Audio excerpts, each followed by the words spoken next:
बलांगीर लगे आम गोटे नुआ कलर आई मैंगो रहा 150 लीटर आम टेंट भाई मान लगी ये कलर स्पेशल आम बगीचु इथर देखुन सब कलर अपेक्षा इधर गोटे स्पेशलिटी अच्छे इतार मोटर बाहर रुचे आ ब्लेड भितर रुचे देखुन मोटर बाहर अच्छे ब्लेड भितर अच्छे यहाँ 100 फुट एयर थ्रो अच्छे यहाँ ऑटो स्विंग अच्छे ऑटो स्विंग हवा अच्छा देखुन बैक साइड केते बड़ अपन पैड अच्छे हनीकॉम पैड बहुत बड़ अच्छे प्लस इथे अपन देखिए गोटे जिनिस ये लॉक मैंने अच्छे चका जन अच्छे चकार सब लॉक सिस्टम अच्छे यहाँ लॉक करदे आप फिक्स रही यहाँ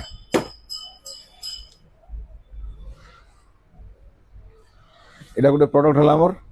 আর গোটে প্রডক্ট এথর আসছে দেখুন এটা এই কুলার হল এটা ছোট ছোট দোকান ভাই মাঙ্গা লাগি এটা কুলার মগাইছে স্পেশালি 2 বর্ষ ওয়ারেন্টি আছে এথরে আপন এথরে 18 লিটার পানি ধরবা অটো সুইং আছে কপার মোটর এটার প্যাড 3 আড়ে আছে 3 আড়ে প্যাড আছে এটা রেট বি সুটেবল প্রাইস আছে এটা দোকান মানকো রখি পারবে ইজিলি আর গোটে মডেল আসছে এটা তানো টিকে বড়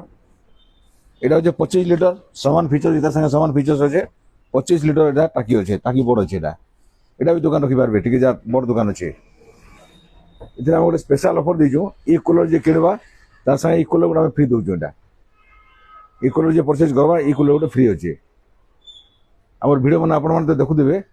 আর লাইক শেয়ার করে আসুন আমরা স্কিম ফেয়ার স্টার্ট হলা লাইক শেয়ার করে আসুন আপনি আমি গিফট দউছু আর গিফট দেবো আজকে भी অসুবিধা কিছু না আপন গিফট দি পারমু दुकान ना हूँ इमेज वीडियो समलेश्वर मंदिर छक Balangir screen mobile number display हो धन्यवाद।